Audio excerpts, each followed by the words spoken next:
kilala mo ba siya? Siya si Henry C. Sr. Siya ang may-ari ng SM, BDO, SMDC at Chinabang. Kung mapapansin mo, lahat ng negosyo niya ay mayroong sobrang daming branch sa buong Pilipinas. Dahil sa sobrang daming branches nito, libo-libo din ang mga taong nagtatrabaho para kay Henry C.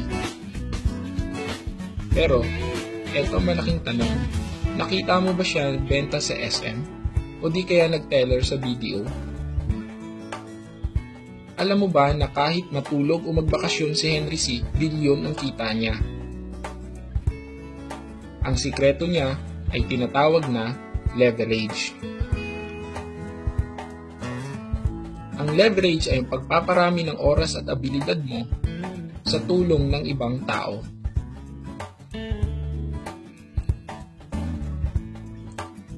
Example, eto si Jack at si Bill. Pareho silang nagbebenta ng juice at kumikita ng 50 pesos kada baso. Nakakabenta si Jack ng 20 ng baso at kitang 1,000. Pero si Bill may ibang diskarte. Nag-hire siya ng 10 tao at binayaran niya ng 20 pesos kada isa. 300 ang kita niya, so 3,000 sa 10. Ang diskarte ni Jack ay work hard, no work, no pay. Si Bill naman, work smart, leverage, income.